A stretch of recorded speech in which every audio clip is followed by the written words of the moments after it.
بے فکر رہو، میں بم ضرور ہوں لیکن ایٹم بم نہیں جو انتہائی حد تک تباہ کن ثابت ہو سکتا ہوں، عمران نے مسکراتے ہوئے کہا تو دوسری طرف ٹرومین بھی ہنس پڑا۔ میرے لیے تو آپ ہائیڈروجن بم کی حیثیت رکھتے ہیں۔ ایٹم بم سے ہونے والی تباہی تو مخصوص اور محدود حد تک ہوتی ہے لیکن ہائیڈروجن کی تباہی لامحدود حد تک ہوتی ہے، جس کی اجازت سے مجھ جیسے انسان بھی نہیں بچ سکتا، ٹرومین نے کہا تو اس کے خوبصورت جواب پر عمران بھی بے اختیار ہنس پڑا۔ تو تم مجھے عمران کی بجائے ہائیڈروجن بم کہہ لیا کرو اور کچھ نہیں تو میرا تم پر روب ہی پڑے گا، عمران نے ہنستے ہوئے کہا تو ٹرومین ہنسنا شروع ہو گیا۔ سوچ لیں اگر میں نے آپ کو ہائیڈروجن بم کا نام دیا تو پوری دنیا کے ایجنٹ آپ کو حاصل کرنے کے لیے دوڑ پڑیں گے تاکہ ان کے ملک کا نام سپر پاور ممالک کی فہرست میں سر فہرست آ جائے، ٹرومین نے ہنستے ہوئے کہا۔ ارے باپ رے، اگر ایسا ہوا تو پھر مجھے کسی ایسی جگہ قید کر دیا جائے گا جہاں مجھے آکسیجن بھی نہ ملے گی اور میں کموارہ ہی اس دنیا سے تتھا جاؤں گا، عمران نے کہا تو ٹرومین کھلکھلا کر ہنس پڑا۔ اچھا اب آپ فون بند کریں تاکہ میں ایلن کو کال کر سکوں، دوسری طرف سے ٹرومین نے کہا۔ اسے میرے پرنس آف ڈھم کا حوالہ دینا، گڈ بائے، عمران نے کہا اور اس سے پہلے کہ بلیک زیرو عمران سے کچھ پوچھتا، عمران نے کریڈل پر ہاتھ مار کر ٹون کلیئر کی اور تیزی سے نمبر پریس کرنے لگا۔ یس رابطہ قائم ہوتے ہی دوسری طرف سے ایک مردانہ آواز سنائی دی۔ عمران بول رہا ہوں، سرداور سے بات کرائیں، عمران نے سنجیدگی سے کہا۔ 1 منٹ ہولڈ کریں پلیز، دوسری طرف سے کہا گیا اور پھر ریسیور سائڈ پر رکھنے کی آواز سنائی دی۔ داور بول رہا ہوں، چند لمحوں بعد دوسری طرف سے سرداور کی محسوس آواز سنائی دی۔ شکر ہے آپ خیریت سے ہیں، مجھے تو ہر دم آپ کی فکر ہی رہتی ہے، سلام و دعا کے بعد عمران نے کہا۔ ارے کیا ہوا ہے مجھے جو تمہیں میری فکر ہو رہی ہے، سرداور نے حیرت بھرے لہجے میں کہا۔ آپ بزرگوار ہیں، مجھے ڈر رہتا ہے کہ اس عمر میں اگر آپ پھسل گئے تو میں آپ کو کہاں ڈھونڈتا پھروں گا، عمران نے مسکراتے ہوئے کہا۔ تم واقعی شیطان ہو، اچھے بھلے سنجیدہ انداز میں بات کرتے ہوئے یک لخت پٹری بدل جاتے ہو، یہ میری عمر ہے پھسل جانے کی، نان سینس، دوسری طرف سے سرداور نے ہنستے ہوئے کہا۔ نوجوانی میں تو پیر سنبھالے جا سکتے ہیں لیکن بڑھاپے میں جب کمزوری غالب آ جائے تو پھر پھسل جانے کا ڈر زیادہ ہوتا ہے، چاہے باتھ روم میں پھسلا جائے یا کہیں اور، عمران نے جواب دیا تو سرداور بے اختیار کھلکھلا کر ہنس پڑے۔ اچھا بتاؤ کس لیے فون کیا ہے، میں ایک ضروری کام میں مصروف تھا۔ اگر تم نے ہنسی مذاق ہی کرنا ہے تو میں پہلے کام کر لوں پھر تم سے دوبارہ بات کر لوں گا، سرداور نے کہا۔ یہ بتائیں کہ آپ کسی ڈاکٹر عبدالحسن کو جانتے ہیں جن کی ایک صاحبزادی بھی ہیں جن کا نام نسرین حسن ہے، عمران نے کہا۔ ڈاکٹر عبدالحسن، نسرین حسن، کیا مطلب، یہ نام تمہیں کیسے معلوم ہوئے، دوسری طرف سے سرداور نے چونکتے ہوئے کہا تو عمران بھی چونک پڑا۔ سرداور کے بات کرنے کا انداز ایسا تھا جیسے وہ ان دونوں ناموں سے بخوبی واقف ہوں۔ ظاہر ہے جس ڈاکٹر کی جوان اور حسین بیٹی ہو اس کے بارے میں مجھ جیسے کنوارے کو علم نہیں ہوگا تو اور کسے ہوگا، عمران نے مسکراتے ہوئے کہا۔ تو دوسری طرف سے سرداور بے اختیار ہنس پڑے۔ تم شریر آدمی ہو لیکن مجھے بتاؤ کہ تم ان دونوں کو کیسے جانتے ہو، ان دونوں کو تو حکومت نے انتہائی خفیہ رکھا ہوا ہے، اس قدر خفیہ کہ ان کے بارے میں صدر مملکت، پرائم منسٹر، میرے اور چند اعلیٰ حکام کے علاوہ کوئی نہیں جانتا کہ یہ پاکیزیہ میں ہیں بھی یا نہیں، سرداور نے کہا تو عمران کے چہرے پر سچ مچ حیرت کے تاثرات پھیل گئے۔ کیا مطلب، کیا یہ اتنے ہی اہم لوگ ہیں کہ انہیں اس قدر خفیہ رکھا گیا ہے، عمران نے حیرت بھرے لہجے میں کہا۔ ہاں تم ان کی اہمیت کا اندازہ نہیں لگا سکتے۔ ڈاکٹر عبدالحسن وقت حاضر کے سب سے بڑے موجد ہیں جنہوں نے ایک ایسا فارمولہ بنایا ہے جس کے مکمل ہوتے ہی پوری دنیا میں تہلکہ مچ جائے گا اور پاکیزیہ حقیقتاً ناقابل تسخیر بن جائے گا کہ اس کا نام سپر پاور ممالک کی لسٹ کے ٹاپ پر آ جائے۔ اور ڈاکٹر عبدالحسن صاحب ہیں کون، میں نے تو آج تک ان کا نام بھی نہیں سنا ہے، کیا یہ واقعی پاکیزیائی سائنسدان ہے یا کسی اور ملک سے شفٹ ہو کر یہاں آئے ہیں، عمران نے حیرت بھرے لہجے میں کہا۔ تمہارا اندازہ درست ہے، یہ پاکیزیائی نژاد گریٹ لینڈ کے سائنسدان ہیں جو 2 سال پہلے گریٹ لینڈ سے پاکیزیہ شفٹ ہوئے تھے لیکن انتہائی خفیہ طور پر۔ بہرحال میں تمہیں یہ سب کچھ فون پر نہیں بتا سکتا، میں 2 گھنٹوں بعد لیبارٹری سے اپنی رہائش گاہ پر جا رہا ہوں۔ اگر تمہیں ڈاکٹر عبدالحسن اور ان کی بیٹی نسرین حسن کے بارے میں جاننا ہے تو میری رہائش گاہ میں آ جاؤ، میں تمہیں ان کے بارے میں سب کچھ بتا دوں گا اور تم بھی مجھے بتا دینا کہ تمہیں ان کے بارے میں کیسے معلوم ہوا ہے اور تم ان کے بارے میں اور کیا جانتے ہو، اللہ حافظ، دوسری طرف سے سرداور نے کہا اور پھر اس سے پہلے کہ عمران کچھ کہتا انہوں نے رابطہ ختم کر دیا۔ حیرت ہے، سرداور کی باتوں نے تو مجھے حیران کر دیا ہے۔ ڈاکٹر عبدالحسن پاکیزیائی نژاد گریٹ لینڈ کے سائنسدان ہیں جو 2 سال پہلے یہاں آئے تھے اور کوئی فارمولہ ایجاد کر رہے تھے جس کے لیے حکومت نے انہیں انتہائی خفیہ طور پر یہاں منتقل کیا اور انہیں مسلسل خفیہ طور پر چھپا کر رکھا ہوا ہے اور اس کے بارے میں ہمیں کچھ علم ہی نہیں ہے، عمران نے حیرت بھرے لہجے میں کہا۔ شاید اس فارمولے کو حکومت ٹاپ سیکرٹ رکھنا چاہتی ہو، اس لیے ہمیں بھی اس بات سے لا علم رکھا گیا ہے، بلیک زیرو نے کہا۔ معاملہ جو بھی ہو اس کے بارے میں بہرحال ہمیں بتانا چاہیے تھا کیونکہ ڈاکٹر عبدالحسن اور ان کی بیٹی کی سیکیورٹی کا معاملہ تھا۔ یہ سیکیورٹی کا غیر ذمہ دارانہ فعل ہے کہ گریٹ لینڈ کی مجرم تنظیم کے 2 آدمی نہ صرف وہاں پہنچ گئے بلکہ انہوں نے ڈاکٹر عبدالحسن اور ان کی بیٹی کو اغوا کیا اور تابوتوں میں ڈال کر یہاں سے نکال کر لے جانے میں بھی کامیاب ہو گئے، اور مجھے سر داور کی معلومات پر حیرت ہو رہی ہے۔ وہ تو اس انداز میں بات کر رہے تھے جیسے انہیں اس بات کا علم ہی نہ ہو کہ ڈاکٹر عبدالحسن اور اس کی بیٹی کے ساتھ کیا ہوا ہے۔ وہ خفیہ مقام پر موجود بھی ہیں یا نہیں؟ عمران نے کہا۔ ہاں واقعی یہ حیران کن بات ہے، بلیک زیرو نے کہا۔ مجھے سرداور سے ملنا پڑے گا اور اس خفیہ مقام کو جا کر بھی چیک کرنا پڑے گا کہ آخر وہاں کیا ہوا تھا اور ان کی گمشدگی کا سرداور اور اعلیٰ حکام کو کیوں علم نہیں ہے، جبکہ ڈاکٹر عبدالحسن کو اغوا ہوئے کئی روز ہو چکے ہیں۔ عمران نے دانتوں سے ہونٹ کاٹتے ہوئے کہا۔ سر سلطان سے بات کر لیں، ہو سکتا ہے کہ وہ اس معاملے سے آگاہ ہوں، بلیک زیرو نے کہا۔ نہیں، اگر سر سلطان کو اس واقعہ کے بارے میں معلوم ہوتا تو وہ کم از کم مجھے ضرور بتا دیتے۔ ڈاکٹر عبدالحسن کی حیرت انگیز ایجاد کے بارے میں جس انداز میں سرداور نے بات کی ہے وہ معمولی بات نہیں ہے۔ اگر واقعی ان کی ایجاد ملک کو ناقابل تسخیر بنا سکتی تھی تو ڈاکٹر عبدالحسن کی اس طرح سے گمشدگی سے پاک ایشیا میں طوفان مچ جاتا، لیکن یہاں تو مکمل طور پر خاموشی چھائی ہوئی ہے۔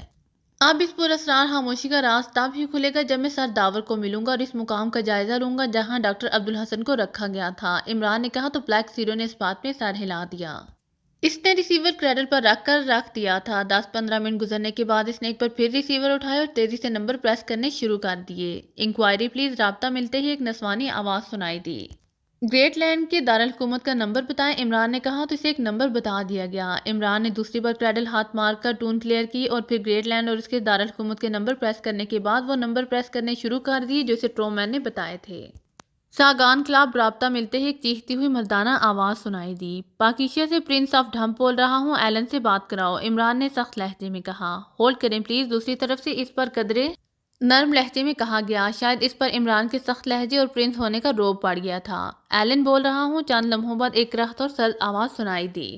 پرنس آف ڈھمپ بول رہا ہوں، پاک ایشیا سے حوالے کے لیے ٹرومین، عمران نے سخت لہجے میں کہا۔ اوہ ہاں، مجھے کچھ دیر پہلے ٹرومین کا فون آیا تھا، بتائیں میں آپ کی کیا خدمت کر سکتا ہوں؟ دوسری بار اس لیے نرم لہجے میں کہا گیا۔ اگر میں گریٹ لینڈ میں ہوتا تو تم سے اپنے سر پر تیل کی مالش کرا لیتا، لیکن افسوس کہ ابھی ایسا کوئی سائنسی آلہ ایجاد نہیں ہوا کہ تم گریٹ لینڈ سے بیٹھے بیٹھے میرے سر پر تیل کی مالش کر دو، عمران نے مخصوص لہجے میں کہا۔ تو بلیک زیرو بے اختیار مسکرا دیا۔ کیا مطلب؟ یہ تم کیا کہہ رہے ہو؟ دوسری طرف سے چونک کر کہا گیا۔ کچھ نہیں، ٹرومین نے تمہیں بتا دیا ہوگا کہ میں تم سے کس سلسلے میں بات کرنا چاہتا ہوں، عمران نے کہا۔ ہاں، اس نے کہا ہے کہ تم ڈاکٹر عبدالحسن اور اس کی بیٹی کے بارے میں مجھ سے تفصیلی بات کرنا چاہتے ہو، ایلن نے تفصیل سے جواب دیتے ہوئے کہا۔ تفصیل مجھے ٹرومین نے بتا دی ہے۔ میں تم سے یہ پوچھنا چاہتا ہوں کہ تم نے اپنے آدمیوں کے ذریعے پاک ایشیا میں ڈاکٹر عبدالحسن اور اس کی بیٹی نسرین خان کو کیسے ٹریس کیا تھا؟ میری معلومات کے مطابق ڈاکٹر عبدالحسن اور اس کی بیٹی ایک خفیہ مقام اور سخت سیکیورٹی کے حصار میں موجود تھے۔ تمہارے آدمی وہاں کیسے پہنچے اور پھر وہ انہیں سیکیورٹی حصار میں موجودگی کے باوجود کیسے نکال کر لے گئے؟ میں پوری تفصیل جاننا چاہتا ہوں، عمران نے سنجیدگی سے کہا۔ میرے 2 آدمیوں کو ان کی رہائش گاہ کا پتہ اتفاق سے معلوم ہوا تھا، دوسری طرف سے ایلن نے جواب دیتے ہوئے کہا۔ میں اس اتفاق کی پوری تفصیل جاننا چاہتا ہوں، عمران نے منہ بناتے ہوئے کہا۔ میرے 2 ساتھی جن کے نام مارسن اور جیمز ہیں، انہوں نے ڈاکٹر عبدالحسن اور اس کی بیٹی کہ نسرین حسن کے بارے میں معلومات حاصل کرنے کے لیے مقامی اور غیر ملکی معلومات فراہم کرنے والی 2 ایجنسیوں سے رابطہ کیا تھا۔ غیر ملکی معلومات فراہم کرنے والی ایجنسیوں سے تو انہیں کچھ معلوم نہیں ہوا تھا، لیکن پاک ایشیا میں ایک کلب ہے جس کا نام ریمبو کلب ہے، وہ دونوں اس کلب میں بیٹھے باتیں کر رہے تھے۔ ان کے قریب دوسری میز پر ایک اور آدمی بیٹھا ہوا تھا۔ میرے آدمی ڈچ میں بات کر رہے تھے۔ اس کلب میں موجود چونکہ تمام افراد مقامی تھے، اس لیے میرے آدمیوں کو یقین تھا کہ وہاں ڈچ زبان جاننے والا کوئی نہیں ہوگا، اس لیے وہ کھل کر باتیں کر رہے تھے۔ ان کی باتوں کے دوران جو آدمی ان کی میز کے قریب بیٹھا ہوا تھا وہ اچانک اٹھ کر ان کے قریب آ گیا اور اس نے ان سے ڈچ میں کہا کہ وہ اس سلسلے میں ان کی مدد کر سکتا ہے۔ تو میرے ساتھی چونک پڑے۔ انہیں اس بات کی پریشانی لاحق ہو گئی تھی کہ ان کے پاس جو آدمی آیا تھا شکل و صورت سے وہ ان پڑھ اور عام سا آدمی لگتا تھا۔ ڈچ کیسے جانتا تھا؟ اس کے ڈچ جاننے کا مطلب واضح تھا کہ اس نے ان کی ساری باتیں سن لی ہیں جو ڈاکٹر عبدالحسن اور اس کی بیٹی کو تلاش کرنے اور انہیں اغوا کر کے لے جانے کے متعلق ہی تھیں۔ میرے ساتھیوں نے اسے اپنے ساتھ بٹھا لیا۔ وہ آدمی بلا نوش معلوم ہوتا تھا۔ میرے ساتھیوں نے اس کے لیے شراب کی 2 بوتلیں منگوا لیں۔ وہ آدمی چند منٹوں میں دونوں بوتلیں خالی کر گیا۔ اس نے میرے ساتھیوں سے کہا کہ اگر وہ اسے $1,00,000 دیں تو وہ نہ صرف انہیں ڈاکٹر عبدالحسن کی رہائش گاہ تک پہنچا سکتا ہے بلکہ ان دونوں کو اغوا کرانے میں بھی اس کی مدد کر سکتا ہے۔ وہ چونکہ ڈچ جانتا تھا اور ان کی ساری باتیں سن چکا تھا، اس لیے میرے آدمیوں کے پاس اس پر اعتماد کرنے کے علاوہ اور کوئی چارہ نہ تھا۔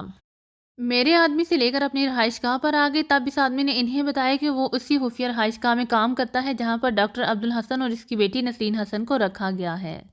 اس نے بتایا کہ وہ رہائش گاہ کا سیکیورٹی گارڈ تھا جس کی ڈیوٹی رہائش گاہ کے اندر تھی. اسے وہاں رکھا تو سیکیورٹی گارڈ کے تحت گیا تھا، لیکن ڈاکٹر عبدالحسن کی بیٹی اس سے عام نوکروں جیسا کام لیتی تھی.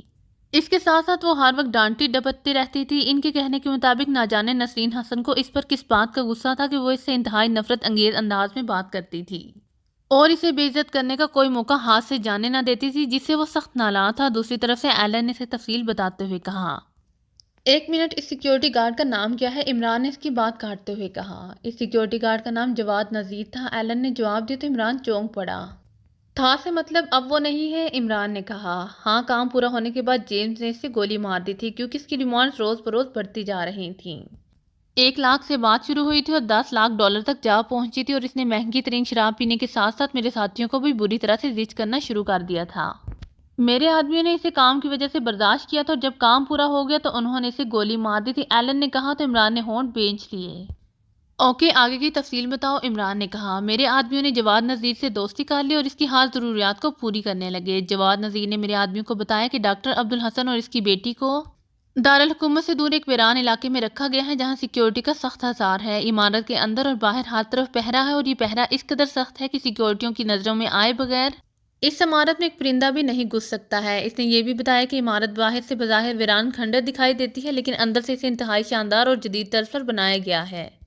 عمارت کے دہانے میں ایک عظیم الشان لیبارٹری بھی موجود ہے جہاں ڈاکٹر عبدالحسن باقاعدہ کام کرتا ہے. ڈاکٹر عبدالحسن اور اس کی بیٹی اس عمارت کے اندر ہی رہتے ہیں. اگر انہیں عمارت کے باہر آنا ہو تو وہ باقاعدہ میک اپ کر کے عمارت کے مین راستے سے نکلنے کی بجائے ایک خفیہ سرنگ کے راستے باہر آ جاتے ہیں. وہاں سے وہ شہر میں آ کر وہ اپنا نجی کام کر سکتے تھے اور پھر اسی خفیہ راستے سے واپس لوٹ جاتے تھے اور کسی کو کانوں کان خبر نہ ہوتی تھی. اس خفیہ راستے کے بارے میں بتایا گیا کہ وہ وہاں سے کافی دور ایک پہاڑی علاقے میں موجود ہے جو ایک عام سے مکان کے اندر تہخانے میں بنایا گیا ہے. بظاہر اس مکان میں ایک چھوٹا سا غریب خاندان رہتا ہے. جواد نذیر نے میرے آدمیوں کو وہ مکان بھی دکھایا اور پھر ایک رات میرے آدمی جواد نذیر کے ہمراہ اس مکان میں پہنچ گئے. اندر داخل ہونے سے پہلے انہوں نے خاندان کے تمام افراد کو گیس کیپسول سے بے ہوش کیا اور پھر اس خفیہ سرنگ میں داخل ہو گئے جسے اوپن اور کلوز کرنے کے بارے میں جواد نذیر جانتا تھا کیونکہ وہ بھی کئی بار ڈاکٹر عبدالحسن کی بیٹی نسرین حسن کے ہمراہ اس راستے سے آ جا چکا تھا. اس راستے سے وہ سرنگ میں پہنچے. پھر سرنگ میں داخل ہونے کے بعد وہ ڈاکٹر عبدالحسن کی خفیہ رہائش گاہ تک پہنچ گئے. اگر آپ کو میری ویڈیو پسند آئے تو please like, share and subscribe کرنا مت بھولیے گا. جزاک اللہ.